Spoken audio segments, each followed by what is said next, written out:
자, 이제 이번 영상에서는 제4강 하천지형과 해안지형 문제풀이를 좀 할게요. 앞에서 충분히 이렇게 자세히 설명을 하긴 했는데 뭐 조금 부족하거나 뭐 더 설명할 게 있으면 이야기 좀 더 하고 가볍게 한번 풀어보겠습니다. 자, 1번 하천 유역 분지. 유역은 하천 물이 흐르는 하도, 하천이 있으면 하천으로 흘러드는 빗방울이 떨어지는 곳을 유역이라 그러고, 하천 유역은 분지 형태니까 유역 분지라고 말을 바꾸어 쓰기도 한다. 네, 가나 지점의 상대적 특성을 옳게 나타낸 것은, 당연히 이제 얘는 하나의 하천이고요. 가나는 지금 위치가 다르죠. 한쪽은 상대적으로 상류고 한쪽은 상대적으로 하류예요. 자, 찾는 방법은 크게 두 가지가 있다 그랬어요. 첫 번째는, 자, 우리가 호수가 아닌 이상, 분지 가운데가 정말 움푹 꺼져 가지고 거기로 빗물이 모여드는 게 아닌 이상 분수계의 한쪽은 열려 있다. 그래서 이쪽이 지금 열려 있죠. 그다음에 그걸 통해서 가가 상류고 나가 하류라는 걸 알 수가 있어요. 그 다음에 이 문제에서는 친절하게 이렇게 하도의 굵기도 표시를 하고 있죠. 그 굵은 쪽이 하류, 가는 쪽이 상류, 그렇게 구분하시면 되고요. 그 다음 물은 높은 데서 낮은 데로 흐르기 때문에, 모여서 흐르기 때문에 당연히 이 분수계 가장자리에서 가운데 쪽으로 물이 흐른단 말이에요. 그리고 흐를 때 보면 이런 식으로 높은 곳에서 낮은 곳으로 모여서 흐른다는 말은 대체로 하도의 모양이 Y자하고 비슷하다. 그래서 여기도 봤더니 이렇게 Y자, 이렇게 봤더니 Y자, 이렇게 봤더니 역시 Y자, Y자 형태로 모여서 흐르다 보니까 가는 상류고 나는 상대적으로 하류예요. 얘가 상대적으로 지금 상류고 얘가 하류다. 자, 문제에서는 가나 지점의 상대적 특성을 물어봤는데, 자, 얘는 하나의 기준점을 잡으면 좋거든요. 그래서 나를 중심으로 한번 찾아볼게요. 하천의 평균 폭은 하류가 더 넓다. 하천의 평균 경사도는 하류로 갈수록 완만해진다. 그 다음 퇴적물의 평균 원마도는 알맹이가 둥글둥글한 정도라 그랬었죠. 하류로 갈수록 둥글둥글해진다. 그 다음 퇴적물의 평균 입자 크기는 하류로 갈수록 작아진다. 이렇게 해서 답을 찾아보면 나가 가보다 상대적으로 바깥쪽에 있는 거죠. 답은 3번이 되겠네요. 뭐 따로 설명할 건 없고요. 쉬운 문제죠. 자, 넘어가고 2번 문제.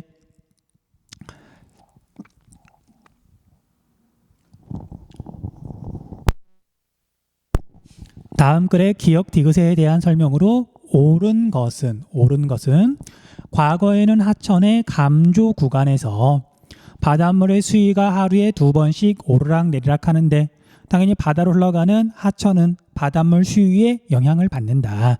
영향을 받는 하천 구간, 하류 구간을 감조 구간이라고 한다. 밀물과 썰물을 이용하여 어선이 하천의 하류에 위치한 내륙의 포구까지 드나들 수 있었다. 자, 하천의 하류 지역에서는, 바다랑 거의 가까운 지역에서는 서울 생각하셔도 돼요.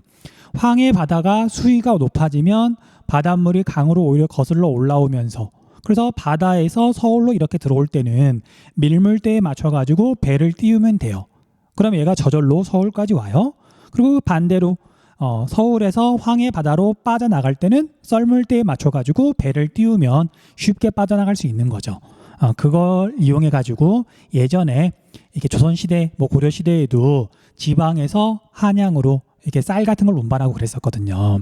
자, 아무튼 그래서 어선이 드나들었던 대표적인 곳이 한강변에 있던 마포 나루이다. 오늘날 그 마포예요. 그 마포가 이렇게 한강에서 배를 내리면 옛날 그 경복궁 사대문 안 거기까지 가장 빠른 길이었었거든요. 그래서 한강 옆에 있는 대표적인 포구 마포 나루. 그 다음에 마포는 한양의 도성에서 가깝고 한양의 한강의 감조 구간 내에 위치하여 과거에 어선이 많이 드나들던 포구였다.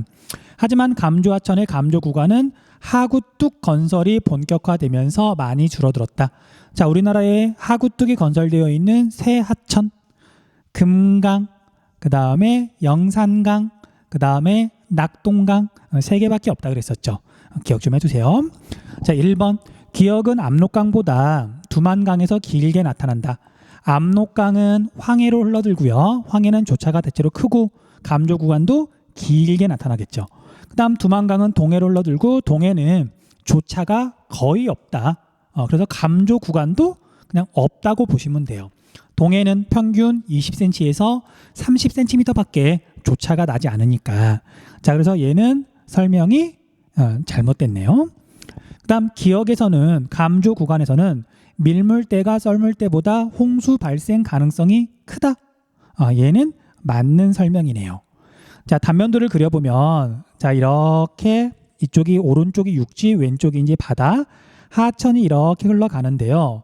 당연히 바닷물의 수위가 낮을 때랑 바닷물의 수위가 높을 때랑 자, 그러면 높아지면 그리고 마침 여기에 집중호우가 내려가지고 하천의 물이 많아지면 하천 물이 바다로 빨리빨리 빠져나가야 되는데 바닷물의 수위가 이렇게 높아지면 빠져나가지 못해서 하류 지역에서 범람이 되게 자주 일어났다 그랬었죠. 그리고 물이 넘칠 때 바닷물이 섞인 물이 넘치니까 염해를 되게 심하게 입는 거고요. 자, 그래서 밀물대가 썰물대보다 홍수 발생 가능성이 크다. 맞는 설명이고요. 그 다음 니은의 배들은 밀물대. 자, 바닷물이 높아져 가지고 바닷물이 막 하천으로 거슬러 올라오는데 바다 쪽으로 내륙에서 거슬러 오는 물을 다시 거슬러서 바다 쪽으로 가는 건 오히려 불리했죠. 그래서 밀물대는 이렇게 하천을 따라서 물이 역류하는 걸 이용해서 이 방향으로 배를 운행했고요. 그 반대 시기에는 이렇게 운행을 했겠죠. 얘는 설명이 거꾸로 되어 있네요. 그 다음 디귿에 해당하는 대표적인 하천은 섬진강이다. 자, 섬진강도 남한의 5대 하천에 들어가긴 하는데 얘는 하천 옆으로 이렇게 평야가 많지 않아서 섬진강 주변에는 이렇게 도시가 별로 없어요. 그래서 뭐 하구뚝을 건설할 이유도 별로 없고 그래서 섬진강에는 하구뚝이 없고요. 그 다음 남한에서 면적으로는 첫 번째 어쨌든 한강에는 하구가 굉장히 조차가 큰데도 불구하고 하구뚝이 없다 그랬죠. 왜냐하면 한강 하구는 북한하고 마주보고 있으니까 이것도 했던 얘기예요. 그 다음 디귿에서 감조 구간이 많이 줄어든 것은 하천 중상류의 댐 건설 때문이다가 아니라 여기 나와 있죠. 디귿에서 감조 하천의 감조 구간은 하구뚝 건설이 본격화되면서 줄어들었다. 얘는 잘못된 설명이고요. 자, 댐을 많이 건설하면서 뭐가 줄어들었냐면 하상 개수가 줄어들었죠. 하상 개수. 강의 물이 제일 적을 때를 1, 제일 많을 때를 X라고 할 때 그 X가 하상 개수였었잖아요. 그러니까 우리나라는 하상 개수가 굉장히 큰 편이다. 얘도 뭐 어려운 문제는 아니네요. 정답은 2번 넘어가시면 되고요. 그 다음 3번 문제. 지도에 나타난 지형에 대한 설명으로 옳은 것은 자, 딱 보더라도 왼쪽과 오른쪽은 둘 다 하천이 주인공이에요. 하천이 어떤 지형을 만들어 놨느냐. 그런데 우리가 왼쪽 건 하천이 구불구불 흐르고 주변에 등고선이 되게 많죠. 그리고 해발고도가 나와 있진 않지만 등고선이 많다는 얘기는 어쨌든 해발고도가 높은 부분이 있다는 얘기잖아요. 그래서 얘는 가압 공유하천이고요. 이쪽은 자유 공유하천이에요. 근데 물론 이걸 무조건 자유 공유하천이라고 보면 안 되고요. 얘 하천의 규모도 좀 봐야 돼요. 아무튼 지금 이 문제에서는 그게 중요한 건 아니니까 얘는 상대적으로 평야 지역, 얘는 지금 산간 지역을 흐르는 하천이 되겠죠. 자, 여기에서 이렇게 물이 흐를 때 공경면은 급경사, 보호면은 완경사, 그리고 여기는 계단 모양의 지형이 나타난다. A가 강 옆에 있는 하안 단구였었죠. 하안 단구. 하안 단구는 과거에 물이 흐르던 길이었기 때문에 여기는 지금 가면 둥근 자갈, 둥근 모래가 나타난다. 그 다음에 여기 B는 하천을 나타낸 거고요. 그 다음에 기역, 니은하고 이렇게 봤더니 기역은 보호사면, 니은은 공격사면 쪽이죠. 그래서 단면도를 그려보면 얘가 이쪽이 기역이고 이쪽이 니은이라 그랬을 때 공격사면 쪽, 원심력이 크게 작용하는 쪽은 침식이 많이 일어나니까 하천의 단면도가 이렇게 비대칭이라 그랬었죠. 그래서 니은 쪽이 침식이 더 활발하게 일어난다. 자, 그 다음에 오른쪽 지형도를 봤더니 자, 이 하천, D 하천 주변으로 이 기후 있죠. 얘가 지금 친절하게 인공제방이라고 이렇게 말로 써줬네요. 참고로 자연제방은 기후로 나타낼 수 있다 없다. 없다. 자연재방은 그저 하천 옆에 뭐 밭농사가 있거나 아니면 이렇게 마을들이 있을 때 여기가 자연재방 위에다가 지금 집을 지었구나라고 유추할 수 있을 뿐이에요. 물론 실제로 가서 보면 구분이 되겠지만 지형도상에서 해발 고도가 상대적으로 높은, 근데 그 해발 고도가 아주 높은 건 아니라서 등고선으로 거의 표시가 안 돼요. 그래서 아무튼 여기 인공재방하고 자연재방하고는 이렇게 구분할 때 인공재방은 기호로 당연히 나타내지만 자연재방은 그 나타내는 기호가 없다. 자, 아무튼 그래서 C는 이제 하천 바로 옆인데 크게 보면 얘는 그냥 범람원인 거죠. 자연재방인지 배후습진지는 뭐 잘 모르겠지만 범람원 지형이다. 자, 여기까지 체크를 한 다음에 자, 이제 밑에 있는 선택지를 한번 볼게요. 자, D는 인공재방 설치와 직강화 이후 유속이 느려졌다. 틀렸죠? 자, 여기를 우리가 이제 기역 지점이라 그러고요. 여기를 니은 지점이라 그러면 기역과 니은 지점의 뭐 높이 차이가 예를 들면 5m가 난다고 가정을 해볼게요. 아마 실제로는 5m가 안 날 거예요. 아무튼 5m가 난다고 가정을 해보면 이렇게 가면 거의 직선에 가깝게 이제 5m를 내려가는 건데 얘가 만약에 과거에 구불구불 흘러가지고 이렇게 갔으면 훨씬 먼 길을 지나서 5m를 내려가는 거니까 공유할 때 경사가 더 완만했겠죠. 경사가 완만하니까 물은 당연히 천천히 흘렀을 것이고, 그래서 하천 직강화 공사를 하면 물이 흘러가는 속도가 빨라지면서 그 하천의 범람 위험은 줄어든다. 그래서 자유공유하천은 현재 거의 남아있지 않고 대부분 하천 직강화 공사를 했다 그랬잖아요. 그렇죠? 자, 그래서 1번 설명은 틀렸네요. 그 다음 A는 C보다 지표면의 경사가 완만하다. 지우고 다시 할게요. 자, A하고 C하고 비교해봤더니 뭐 보면 되냐면요, 등고선 보면 돼요. 등고선의 간격이 촘촘할수록 경사가 급한 거고요. 그 다음 등고선의 간격이 넓거나 여기는 등고선이 안 보이죠. 경사가 정말 완만하다는 뜻이에요. 자, 그래서 얘는 설명이 잘못됐고요. 자, 그 다음에 B는 D보다, B는 가믹공유하천, 그 다음에 D는 평야 지역을 흐르는, 이제 옛날에는 자유공유를 했으나 지금은 거의 직류를 하고 있는 D하천. 하방 침식력은 당연히 해발 고도가 높을수록, 위치 에너지가 많을수록, 바다에서 멀리 떨어져 있을수록 아래쪽을 깎는 하방 침식력이 강하다, 크다. 맞죠? 답은 3번이네요. 자, C는 A보다 퇴적물의 평균 입자 크기가 작다. 여기는 하천의 중상류 지역이고요. 여기는 하천의 하류 지역, 범람원 지역이잖아요. 그리고 얘는 지금 설명이 거꾸로 되어 있고요. 그 다음 기역 지점보다 니은 지점에 하천 수심이 얕다. 자, 니은 지점이 아까 그렸었죠. 하천 수심이 더 깊다. 답은 3번. 넘어가고요. 자, 4번 문제. 자, 모식도는 춘천 침식 분지의 단면을 나타낸 것이다. 춘천 침식 분지. 자, 우리 춘천은 지도에서 위치도, 백지도에서 위치도 떠올릴 줄 알아야 되고요. 자, 침식 분지는 뭐 정리할 건 아니지만 그래도 핵심 키워드만 적어 볼게요.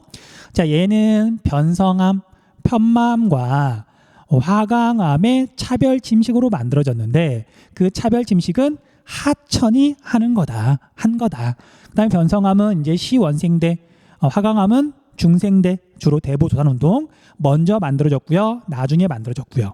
그 다음에 침식에 강해서 주변 산지를 이루고 해발고도가 높은 곳을 이루고, 화강암은 해발고도가 낮은 분지 바닥을 이룬다.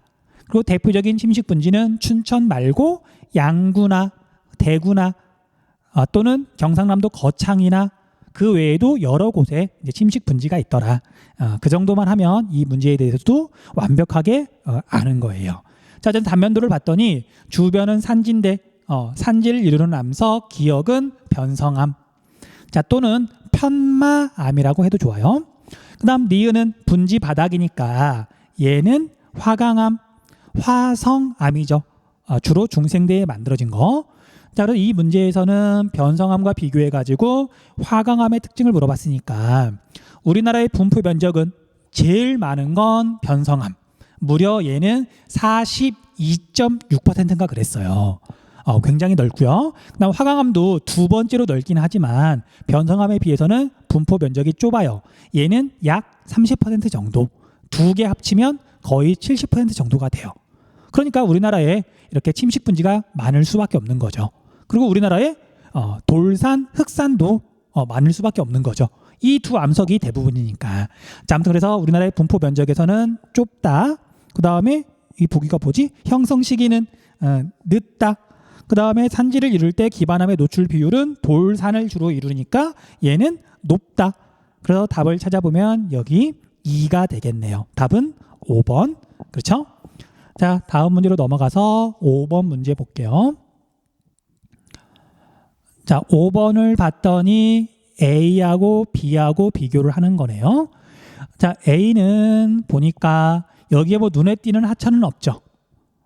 그래서 큰 하천하고 관련된 문제는 아니고요. 근데 지형도를 자세히 봤더니 여기 아래쪽은 경사가 되게 급해요. 급경사. 당연히 산지가 되겠죠. 근데 여기는 상대적으로 완경사고 얼마만큼 완만하냐. 과수원, 밭농사, 논농사를 지을 수 있을 만큼 완만하다. 농사를 짓는 완만한 땅을 우리가 평야라고 부르잖아요. 그 급경사와 평야가 이렇게 있으면 얘는 선상지를 나타내는 거구나. 그리고 등고선의 모양을 봤더니 얘는 대체로 여기서부터 이렇게 부채꼴 모양으로 이렇게 등고선이 생겼죠. 그래서 얘는 선상지예요. 선이라고만 적을게요. 그 다음에 A는 선상지의 선정, 선앙, 선단 부분인데 뭘 보고 알 수 있냐면 토지 이용을 보면 알 수가 있죠. 여기는 지금 논농사를 많이 짓고 있잖아요. 물이 풍부하다는 얘기고 여기는 밭이나 과수원이라서 여기는 지표수가 부족한 계곡에서 흘러나온 물이 땅으로 스며들어서 선상지 밑에 쪽을 흐르는구나. 하천이 복류하기 때문에 지표수가 부족한 선앙분이라는 걸 알 수 있어요. A는 선앙. 그 다음에 B는 자, 여러분들 이 지형도는 이제 몇 번 보면 외워질 거예요. 낙동강이라는 글씨가 안 써있다 하더라도 큰 강이 이렇게 두 개가 이렇게 지나가고요. 물론 위에서 갈라져 나온 거예요. 그 다음에 여기에 도로가 반듯반듯하게 이렇게 지나가잖아요. 그리고 전부 다 논농사를 짓고 있고 그리고 규모가 얘가 이만큼이 2km죠. 상당히 큰 지형이에요. 낙동강 하구에 있는 얘는 삼각주예요. 삼각주. 뭐 이렇게만 비교해 놓으면 답을 찾는 건 쉬울 것 같아요. 자, A는 B보다 지표면의 경사도가 작다. A는 지금 등고선이 이렇게 지나가고 있고 B에는 등고선이 없죠. 그래서 B는 완만하고 거의 평지고요. 여기는 비록 완만하긴 하지만 경사진 곳이긴 하죠. 분명히. 자, 그래서 1번은 설명이 잘못됐네요. 그 다음 A는 B보다 지표면과 지하수면의 고도차가 크다. 자, 우리 지하수면이라는 말이 나오는데 아마 처음 나왔을 거예요. 답은 2번인데 설명 좀 해줄게요. 자, 우리 지하수면 이게 좀 안타까운데 학생들 중에 정말 응용력이 되게 떨어지는 학생들이 있더라고요. 자, 여러분 우리가 바다의 표면을 뭐라고 부르죠? 해수면. 그러니까 지하수면은 우리가 단면도를 그리면 여기 지표면이 있을 거예요. 우리가 살아가는. 그 다음에 땅속 어딘가에는 이제 지하수라는 게 있을 건데 지하수가 흐르기도 하고 뭐 보관되어 있고 저장되어 있는 공간도 있는데 만약에 이게 지하수라 그런다면 지하수의 제일 윗부분 여기가 지하수면이 되겠죠. 그렇죠? 자, 그러면 여기 A는 선앙이라서 우물을 파도 선상지가 되게 두꺼워서 물을 구할 수가 없다 그랬잖아요.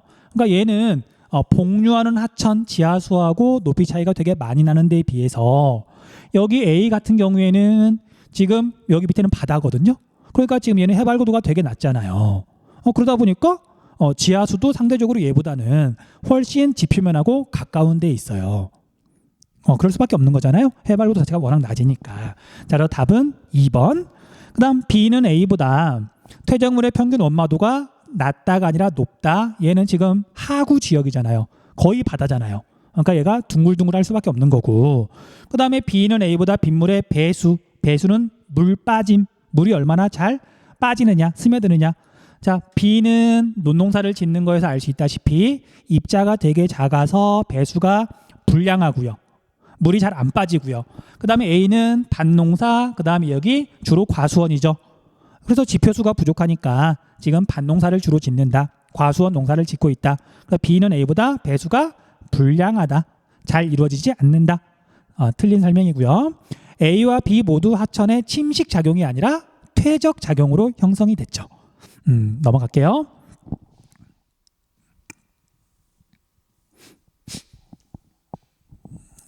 6번. 자, 지도의 가다 지형을 그림의 AD에서 고른 것은, 자, 우리가 가는 이 기호만 봐도 쉽게 알 수 있어요. 해안 절벽 해식애를 나타낸 거고요. 그 다음에 대체로 육지가 바다 쪽으로 튀어나와 있는 부분이죠. 자, 가는 해식애라고 적을게요. 파랑 에너지가 집중하는 곳에 만들어진다. 그 다음에 나는 해안선을 기준으로 지금 바다 쪽에 점이 찍혀 있죠. 자, 그래서 얘는 갯벌이에요. 갯벌. 그 다음 다는 해안선을 기준으로 육지 쪽에 점이 찍혀 있죠. 그래서 얘는 사빈. 파랑의 퇴적작용으로 만들어진 사빈이고요. 이쪽은 조류의 퇴적작용으로 만들어진 갯벌. 그리고 사빈하고 우리 갯벌하고 쌓여있는 퇴적물의 입자 크기를 비교하면 모래가 당연히 더 굵고요. 우리가 갯벌은 주로 점토니까 입자가 가늘겠죠. 그렇게 알아두시면 되고요. 그 다음에 여기 시험에서 물어보진 않았지만 여기 염전도 좀 체크를 할게요. 염전. 자, 우리가 염전이라고 하는 건 비교적 평평한 곳에 만들고요.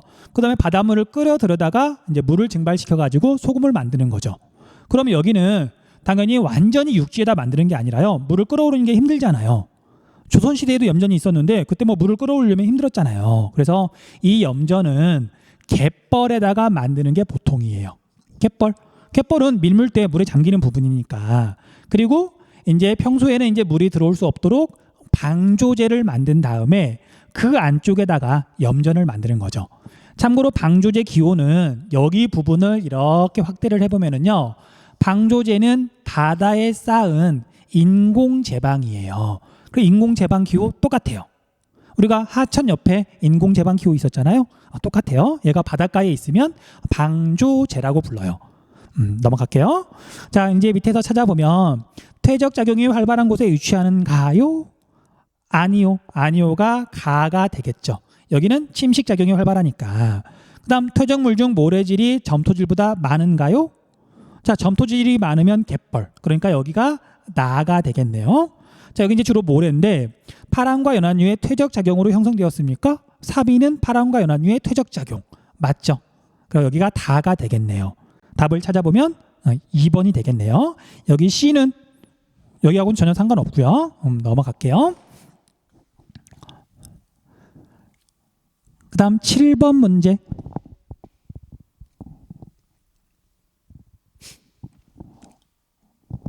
자, 7번 문제는 약간 애매한 구석도 있긴 한데 그냥 우리가 배웠던 것만 가지고 뭐 푸시면 돼요.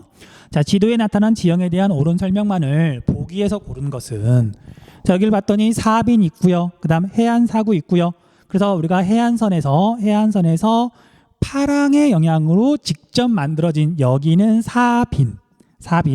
그런데 이제 더 육지 쪽으로 해안사구가 있잖아요. 여기 거리가 지금 여기서 500m 가까이 되니까 여기는 파랑 바닷물이 직접 영향을 미친 게 아니라 바다에서 육지 쪽으로 부는 바람에 의해서 모래가 날아와서 쌓인 거죠. 모래의 퇴적작용. 그 다음에 A는 좀 이렇게 표시가 애매하게 돼 있는데 여기에 지금 이렇게 A가 있고요. 여기에도 지금 A가 이렇게 있죠. 여기하고 여기의 공통점은 곳 지역이다. 곳이니까 파랑 에너지가 집중하는 곳. 그래서 여기는 지금 뭘 표시한 거냐면요. 해안 절벽 해식애를 표현한 거예요. 근데 지형도가 좀 깔끔하지 않아서 좀 애매하게 되어 있죠. 자, 아무튼 여기는 곳 지역이니까 해식애라고 파악하시면 돼요. 자, 그리고 답을 찾아보면 사비는 고세주로 분포한다. X. 사비는 만에 분포하고요. 파랑의 퇴적작용으로 만들어지는 거죠. 사비는. 그 다음에 A는 이게 A죠. 파랑의 침식작용으로 형성된 해안 절벽이다. 맞는 설명. 그 다음 사비는 해안 사구보다 평균 해발 고도가 낮다. 당연히 맞는 설명이죠. 사비는 당연히 바다 바로 옆에 있으니까, 그쵸? 해발 고도가 0m부터 조금 높겠죠. 근데 사구는 육지 쪽에 쌓여 있는 거니까 그래서 이것도 맞는 설명이고요. 자, 그 다음에 해안 사구는 지반의 융기 및 해수면 변동으로 형성된다. 이건 해안 단구에 대한 설명이죠. 얘는 X. 답을 찾아보면 3번이 되겠네요. 넘어가고요. 자, 그 다음에 8번 문제. 태안군이라고 되어 있는데, 자, 밑에 있는 그 문제 지도가 여기를 나타낸 거예요. 여기. 그래서 여기는 이렇게 해안선을 봤더니 대체로 북서풍이 불 때 이걸 수직으로 맞는 부분이잖아요. 그리고 여기 태안반도가 이렇게 땅이 바다 쪽으로 툭 튀어나와 있다 보니까 곳도 많아서 여기에는 모래가 충분히 많아요. 그래서 모래가 충분히 많다. 사변이 대규모로 발달할 수 있다. 그럼 당연히 북서 계절풍이 강하게 불 때 모래도 많이 바람에 날려서 사구도 크게 만들어질 수 있는 거죠.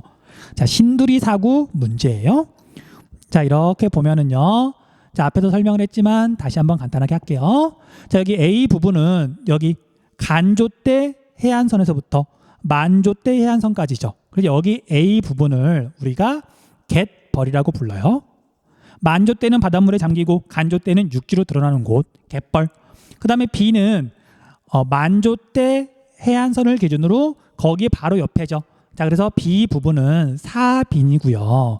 C는 바다에서 꽤 멀리 떨어져 있는 곳, 육지 쪽에 모래가 쌓여 있는 곳, 여기는 사구, 바닷가에 있으니까 해안 사구가 되겠네요. 됐죠? 자, 답을 찾아볼게요. 자, A는 주로 파랑과 연안류의 퇴적작용, 조류의 퇴적작용. 갯벌은 입자가 작으니까. 자, B에는 방풍림이 조성되어 있는 경우가 많다. X. 여기는 지금 바닷물이 직접 들어오는 부분이에요. 영향을 미치는 부분이에요. 소금기가 많아서 나무나 풀 자랄 수가 없죠. 그 다음에 C의 지하수는 바닷물보다 염분 농도가 높다. X죠. 자, 앞에서 사구의 역할 중에 여기 밑에 담수, 민물, 지하수가 저장된다. 중요한 역할을 한다 그랬었잖아요. 이건 설명이 완전히 거꾸로 되어 있죠.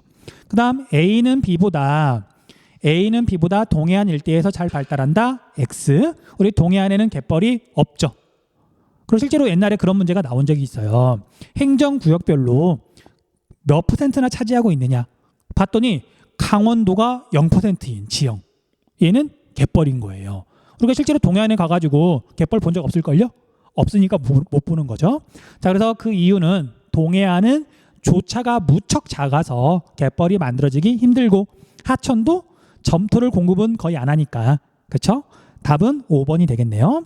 B는 C보다 B하고 C하고 비교해 봤더니 여기에 있는 모래가 처음 이쪽으로 날렸으니까 바람에 날아가는 작고 가벼운 것만 이렇게 여기 가서 쌓였겠죠. 그래서 두 지역의 퇴적물의 입자 크기를 비교해 보면 B가 C보다 더 크다. 됐죠? 답은 5번.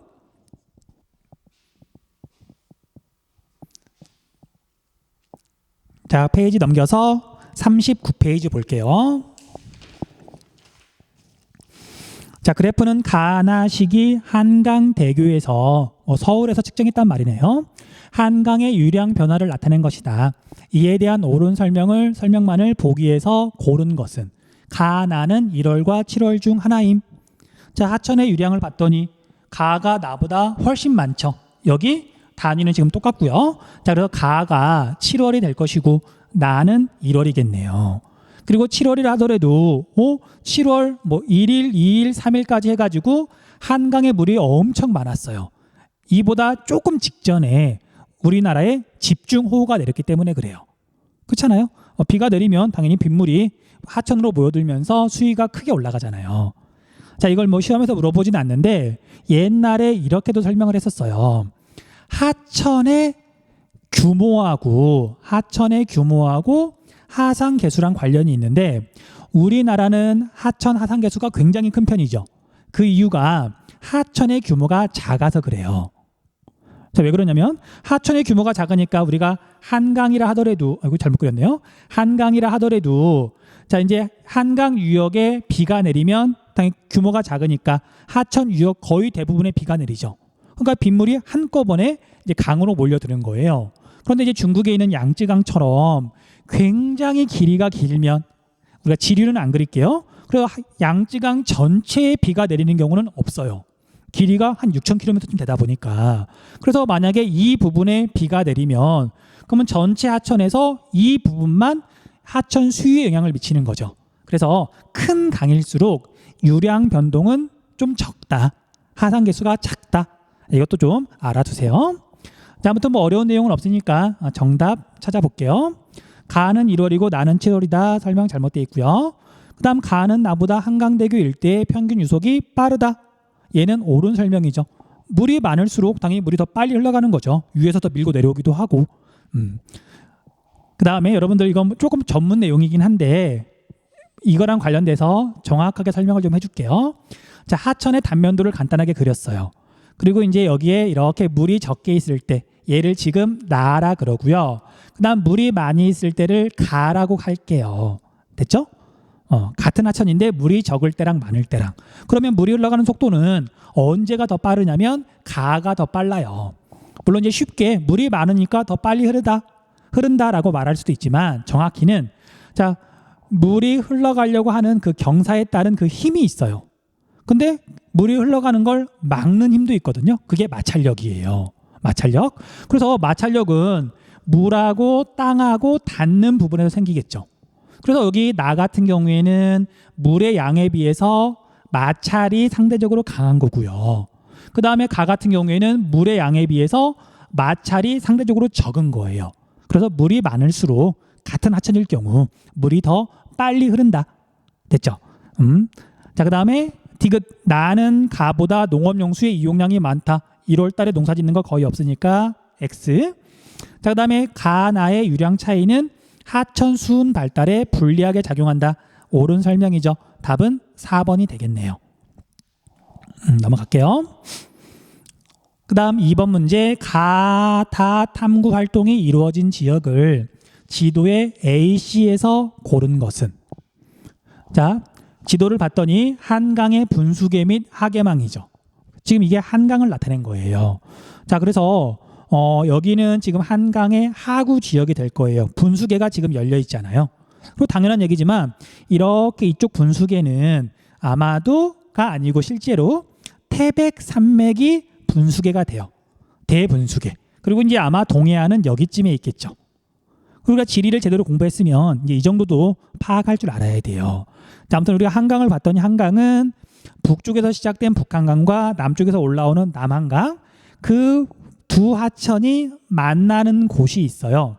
여기가 우리말로는 두물머리라고 불러요. 두물머리. 검색해보면 나올 거예요. 그 다음에 이거 한자로는 두 물이 만나는 동네라 그래서 양술이라고 불러요. 두물머리 양술이 여기가 양평 쪽이거든요. 자, 아무튼 그래서 여기가 지금 북한강과 남한강이 만나는 곳. 그 다음에 C도 두 하천이 만나는 곳이긴 한데 상대적으로 한강의 중상류 지역이죠. 아무튼 설명 볼게요. 자, 가는 시간을 달리하여 하천을 관찰함으로써 하천 수위가 하루에 2차례씩 오르내린다는 것을 알게 되었다. 감조 구간인 거죠. 한강의 정말 하구 근처. 그래서 얘는 A가 되겠죠. A가. 그 다음에 나는 금강산에서 발원한 북한강과 태백 검룡수에서 발원한 남한강이 합류하는 곳의 경관 특색을 살펴봄. 북한강과 남한강이 만나는 곳이래요. B네요. 자, 물론 B를 잘 모를 수도 있어요. 나가 B라는 걸 그럼 우리 다를 보시면 돼요. 변성암 지대와 황화암 지대의 해발 고도차를 기반암에 대한 하천의 침식 차이를 통해 이해한다. 변성암, 화강암, 그 다음에 해발 고도 차이, 침식 분지. 우리나라 대표적인 침식 분지 춘천.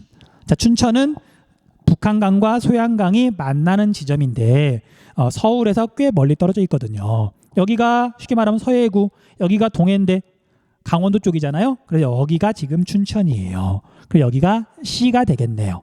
A, B, C 답은 1번. 자, 아까도 말했지만 여러분들 춘천은 워낙 시험에서 자주 물어보니까 백지도에서 정확하게 위치 찾을 줄 알아야 돼요. 자, 넘어갈게요. 3번 문제. 가나는 어느 지형의 형성 과정을 나타낸 것이다. 이에 대한 설명으로 옳은 것은? 자, 가는 뭐 딱 보더라도 경사가 대체로 완만한 곳을 흐르는 하천 때문에 기반암 위에 뭔가 쌓여 있는 거죠. 자, 그래서 A, B, B는 하천이고요. A랑 그다음 여기 자연제방을 합쳐가지고 범람원이라고 한다. 하천이 범람했을 때 생긴 평야. 그 다음에 나는 선생님이 내용 설명할 때 사실 모식도가 좀 잘못됐다 그랬죠. 하지만 이제 이거랑 비교해가지고 낼 때는 어쩔 수 없이 이렇게 내기도 하더라고요. 참고로 선생님이 만약에 내신 문제를 내면 이 그림 절대로 안 써요. 말했었죠. 근데 어쨌든 살펴볼게요. 여기 단구애라는 말도 있고 그 다음에 하천 옆으로 지금 이렇게 계단 모양의 땅이 있잖아요. 자, 그래서 얘는 하천 옆에 계단 모양의 언덕 땅이 만들어진다. 하안 단구의 형성 과정을 나타낸 거예요. 자, 아무튼 답을 한번 찾아볼게요. 자, 가는 나보다 하천 중상류 지역에 주로 분포한다. 범람원은 하천 하류 지역. 자, 또는 평야 지역, 평지를 만나서 물이 천천히 흐를 때 하천이 범람하는 거니까 설명이 잘못됐고요. 대체로 중상류, 대체로 중하류. 그다음 나는 가보다 신생대 집안 융기작용의 영향을 크게 받았다. 정답은 2번이죠. 2번. 자, 우리가 앞에 있는 내용 설명 보면 여기에 이렇게 융기라고 글씨가 써 있을 거예요. 자, A는 C보다 퇴적물의 평균 입자 크기가 크다. A는 범람원 중에서도 배후 습지, 물이 잘 빠지지 않는 점토로 주로 이루어져 있고요. C는 하천의 중상류 지역이니까 주로 모래로 이루어져 있어요. 농사를 짓더라도 이제 여기는 밭농사를 주로 지어요. 그 다음 B는 D보다 하방 침식력이 크다. B는 해발고도가 낮은 평야 지역을 흐르니까 하방 침식은 거의 일어나지 않고 측방 침식이 주로 일어난다. 그 다음에 D는 해발고도가 높은 곳을 흐르다 보니까 측방 침식도 일어나지만 하방 침식이 강하게 일어난다. 설명이 지금 반대로 되어 있죠. 그 다음 C는 A보다 집중호우 시 침수될 가능성이 높다. 자, 우리가 A는 집중호우 비가 많이 내리면 하천이 넘쳐서 아예 물에 잠기는 지역 배후 습지. 그 다음에 여기는 단구면인데 자, 이 그림만 가지고는 잘 모르겠지만 우리가 앞에 내용 설명에서 우리나라에 있는 대표적인 하안 단구 단양 이렇게 보여줬었죠. 그래서 단양 같은 경우에는 밑에 있는 그 물하고 단양 읍내가 있는 거기 단구면하고 높이 차이가 30m 이상이에요. 그래서 아무리 이제 비가 많이 와가지고 하천물이 불어나더라도 30m쯤 막 물이 차오르거나 그러진 않으니까요. 자, 그래서 침수 위험은, 침수 가능성은 A가 훨씬 높고요. 하안 단구 여기가 침수되는 경우는 없다라고 생각하시면 돼요. 자, 그래서 지형도를 보면 앞으로 확인해 보세요. 감입 공유하천 주변에는 인공 제방이 없어요. 굳이 인공 제방을 쌓지 않아도 하천이 넘치지 않으니까. 됐죠? 넘어갈게요. 자, 4번 문제. 자, 다음 자료의 가에 들어갈 알맞은 내용만을 보기에서 고른 것은 자, 그림은 도시화 전에 하천 수위 변화와 도시화 후의 하천 수위 변화를 나타낸 것이다. 자, 도시화 과정에서 시가지가 확충되어 자, 우리 시가지 좀 체크 좀 해둘게요. 의외로 학생들이 잘 모르더라고요. 자, 시가지는 무슨 뜻이냐면요. 도시할 때 그 시고요. 그 다음에 가는 가로수할 때 그 가예요. 지는 땅 지자고.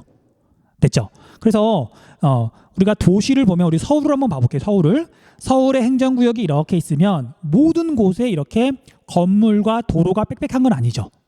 우리 학교 주변만 보더라도 지금 여기 관악산 해가지고 이렇게 녹색으로 덮인 나무와 풀이 자라는 땅도 많잖아요.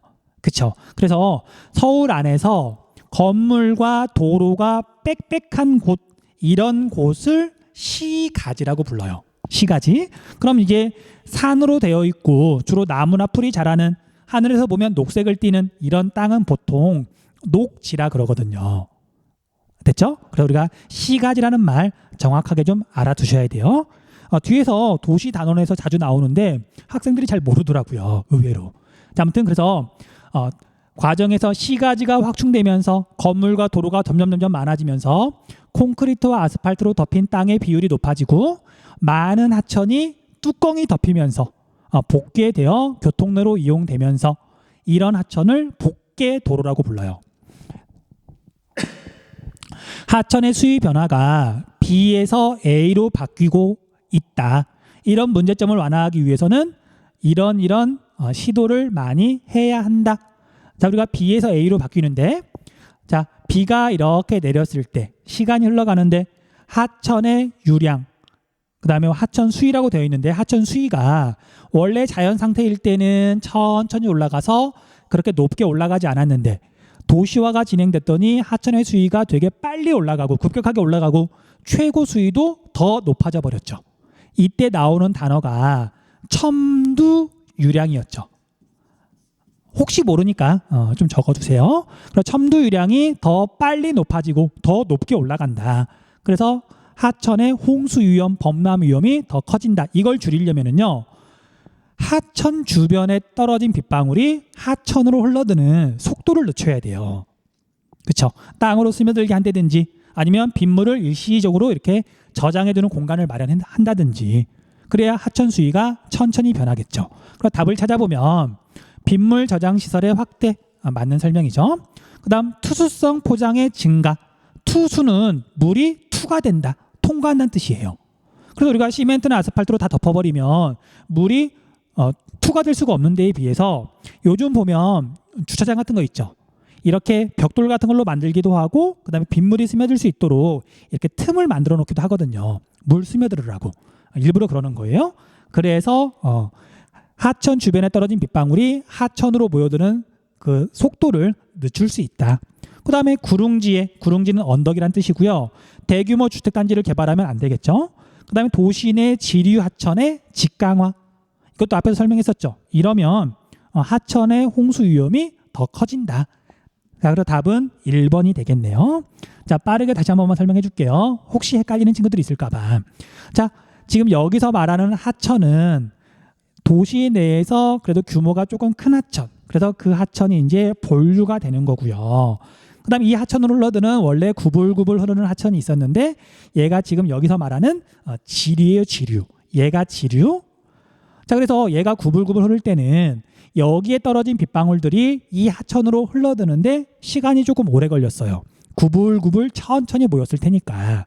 비록 여기 홍수 위험은 높았지만 여기는 상대적으로 홍수 위험이 낮았단 말이죠. 하지만 이걸 만약에 비교적 곧게 피면 여기에 떨어진 빗방울이 금방 여기 하천으로 흘러들면서 얘의 수위가 더 빠르게 올라간다. 됐죠? 아무튼 앞에서 한번 설명했던 내용인데 헷갈리는 친구들이 있어서 다시 한번 이렇게 이야기를 했어요. 답을 찾아보면 1번이 되겠네요. 5번으로 넘어갈게요. 5번.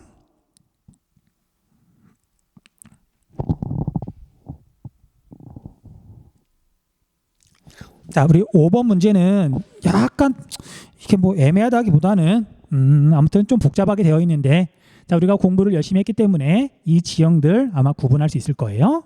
자, 우리가 강원 양구라고 되어 있는데 굳이 확대할 필요는 없겠죠. 자, 여기 주변은 지금 등고선이 촘촘한 걸로 봐서 급경사, 여기 가운데 부분은 완경사, 해발 고도는 1000m, 800m, 600m 점점 가운데로 갈수록 낮아진다. 그렇죠? 얘는 그래서 침식분지죠. 침식분지. 침식분지고요. 그 다음에 충남부여라고 되어 있는데 금강이라고 하는 나름 큰 강이 있고요. 주변에 등고선은 거의 보이지 않죠. 그리고 여기로 이렇게 봤더니 밭농사와 집들이 있고 이쪽도 지금 밭농사네요. 그래서 여기 부분은 자연제방이고요. 자연제방이고 자, 그 다음에 여기 금강에서 멀리 떨어진 이곳은 논농사를 짓고 있죠.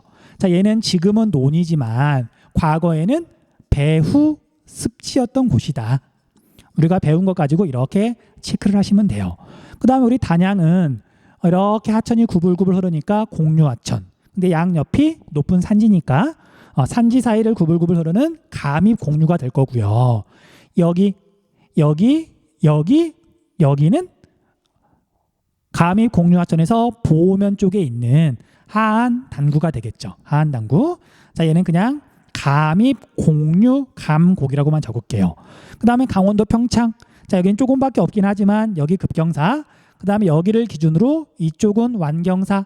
그래서 여기는 높은 곳에 있는 평탄한 면, 고위 평탄면이 돼요. 됐죠? 앞에서 자세히 설명했던 거니까 이렇게 구분하고 나서 한번 답을 찾아볼게요.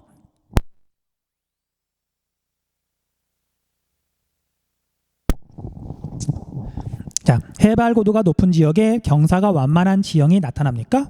해발 고도가 높은 곳에 경사가 완만하다. 고위 평탄면 말하는 거죠. 그리고 여기는 예라고 되어 있으니까 아마도 여기에 기억이 들어갈 거예요.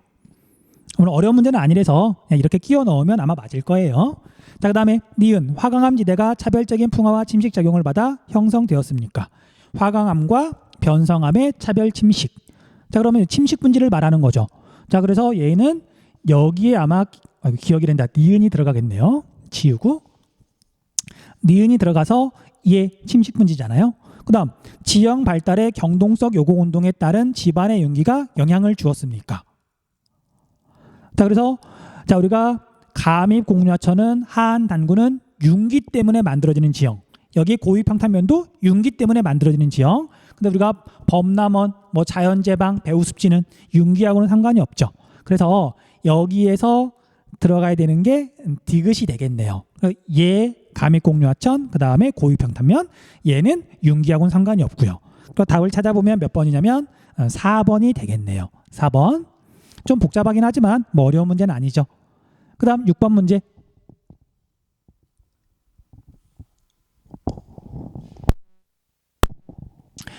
자, 다음 글의 기역 비읍에 대한 설명으로 옳지 않은 것은 틀린 걸 고르는 거네요.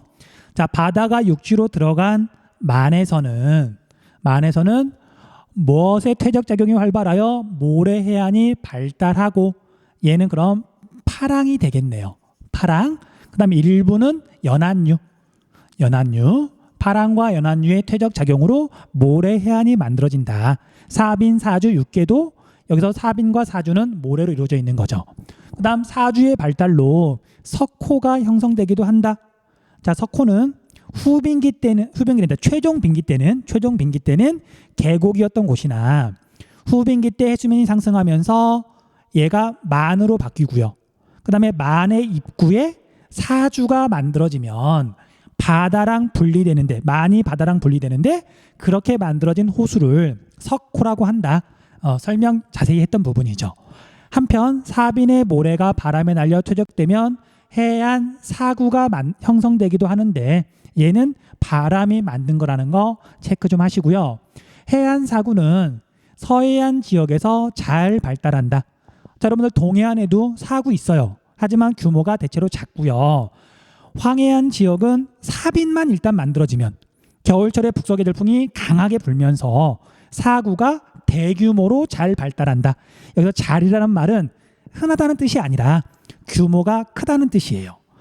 육지가 바다로 돌출한 곳에서는 파랑의 침식 작용이 활발하여 암석 해안이 발달한다. 암석 해안에는 해안 침식 지형인 해식의 해안 절벽, 해식동이 발달하고 그 전면에는 비교적 평탄한 파식대가 형성되며 침식에 강한 암석이 기둥 모양으로 남기도 하는데 없을 수도 있다는 얘기죠. 대부분은 없고 이런 시스택이 있는 곳이 드물어요.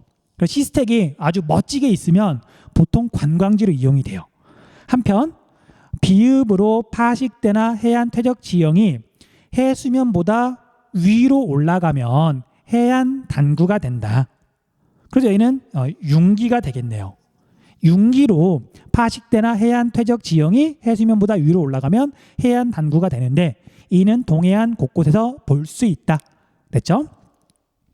자, 기역에는 파랑과 연안류가 들어갈 수 있다. 옳은 설명이니까 정답이 될 수 없고요.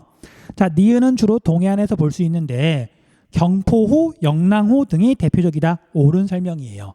자, 경포호는 강릉에 있고요. 영랑호는 속초에 있어요. 우리가 강릉, 속초 나중에 여행 가거든 한번 확인해 보세요. 그 다음 디귿은 겨울철 북서 계절풍의 영향 때문이다. 디귿이 황해안 지역이 더 대규모로 발달하는 이유는 북서 계절풍 때문이니까 X고요.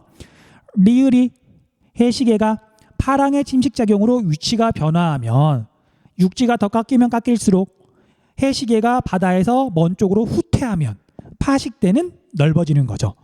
얘가 지금 틀린 설명이니까 정답은 4번이 되겠네요. 그 다음 5번 비읍에는 해수면 변동 또는 기반함에 융기가 들어갈 수 있다.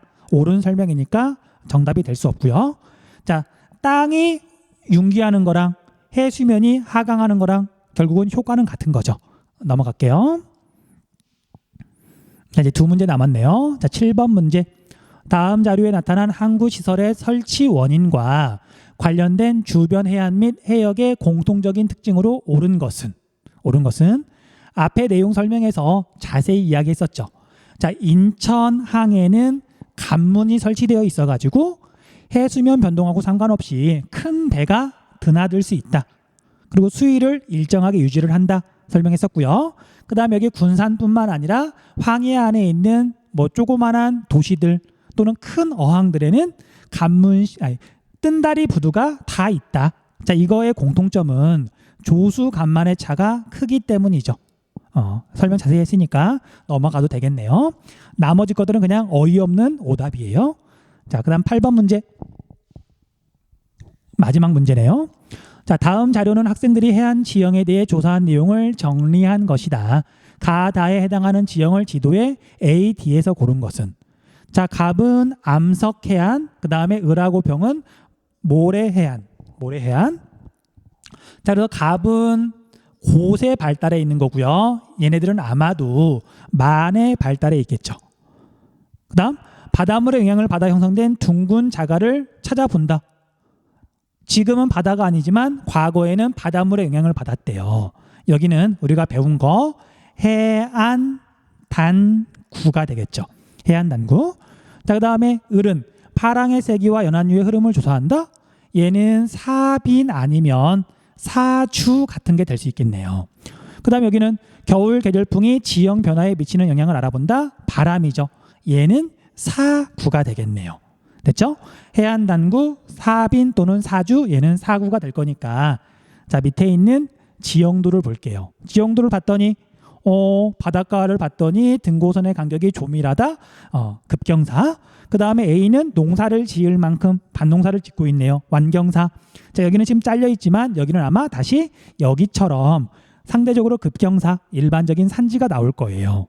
근데 여기는 지금 어딘지는 모르겠지만 재밌네요. 보통 이렇게 해안 단구는 동해안에 있는데 얘는 지금 바다 위치로 봐가지고는 동해 같지는 않은데 혹시 이런 데가 있는지 한번 찾아볼게요. 아마 느낌상 우리 호미곶 있죠. 호미곶이 이렇게 튀어나와 있으면 여기쯤 해당할 것 같아요. 여기 말고는 바다가 여기에 있고 해안 단구가 이쪽에 있는 곳이 아마 거의 없을 텐데 맞는지 한번 확인해보고 다음에 알려줄게요. 그 다음에 이쪽에서는 해안선이 이렇게 있으면은요, B는 해안선에서 바다 쪽으로 점이 찍혀 있으니까 갯벌 안 적을게요. 그 다음에 C는 해안선하고 이렇게 맞닿아 있으니까 얘가 사빈. 그 다음에 D는 C하고 이렇게 연결되어 있지만 여기는 전부 다 모래지만 뭔가 점이 찍혀 있잖아요. 하지만 얘는 바다에서 꽤 멀리 떨어져 있으니까 얘가 사구가 되겠네요. 자, 그러면 정답을 찾아보면 여기는 A, 그 다음에 을은 아까 얘가 사빈 아니면 사주였었죠. 얘는 그러면 C가 될 거고요. 얘가 D가 되겠네요. A, C, D니까 정답은 2번. 됐죠? 그렇게 하고 넘어가면 될 것 같아요. 자, 이제 여기까지 해서 우리가 드디어 하천 지형과 해안 지형 문제를 다 풀어봤고요. 자, 그런데 여러분들 앞에서도 이야기했던 것처럼 우리가 원래 작년까지는 하천 지형과 해안 지형이 각각 다른 단원이었었어요. 그러다 보니까 내용은 조금 많고 그다음에 내용에 비해서 문제 수는 좀 적은 편이에요. 그래서 공부를 더 하고 싶은 친구들은 EBS 홈페이지에 가면 작년도 수능 특강, 수능 완성 내려받을 수 있거든요. 그거 내려받아가지고 문제만 한번 풀어보는 것도 큰 도움이 될 거예요. 자, 아무튼 여러분들 뭐 열심히 하시고요. 선생님도 최선을 다해서 아무튼 수업 영상 촬영하도록 할게요. 자, 다음 영상에서 볼게요. 안녕.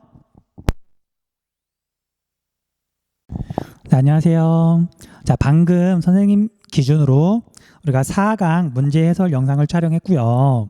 근데 그 촬영할 때 8번 문제였었죠. 마지막 문제에서 해안 단구를 이렇게 설명할 때 분명히 해안 단구는 동해안에 주로 위치하는데, 그리고 고등학교 과정에서는 동해안에 있는 해안 단구만 물어보는데 육지가 오른쪽에 있고 바다가 왼쪽에 있었죠. 그래서 선생님도 그런 배열로 되어 있는 해안 단구는 지금 여기 수능 특강에서 처음 보거든요. 그래서 아마도 여기는 그 우리 홈이 곧일 것이다 추측을 했었잖아요. 그래서 이제 영상 촬영을 마치고 곧바로 한번 찾아본 거예요. 자, 홈이 곧은 여기예요. 그러니까 이제 동해 바다이면서도 동해 쪽이면서도 육지하고 바다하고 위치가 오른쪽이 육지고 그다음에 왼쪽이 바다인 곳은 여기 정도밖에 없는 거죠. 물론 다른 데 찾아보면 조그만 규모로 있을 수도 있지만 느낌이 여긴 것 같더라고요. 우리가 수능 특강 8번 문제를 보면 줄임자도 있고 그래가지고 규모가 아주 작은 것 같진 않고요. 그래서 여기를 이렇게 확대를 해봤더니 여기 맞는 것 같더라고요. 맞는 것 같은 게 아니라 여기를 지형도로 나타낸 거더라고요. 그래서 수능 특강 문제 해설에서는 선생님이 아마도 여기까지만 이렇게 표시가 돼 있었거든요. 그래서 A 오른쪽으로는 아마 여기처럼 일반적인 산지가 있을 것이다 설명을 했었는데 산지 없네요. 그거 이렇게 설명해 주려고 이 짧은 영상 뒤에 지금 붙인 거예요. 자, 이제 정말 수고했고요. 잠깐 쉬었다가 선생님 기준으로는 이제 내일 그 다음 강의를 촬영할 거예요. 자, 아무튼 우리 강의 듣느라고 수고했습니다.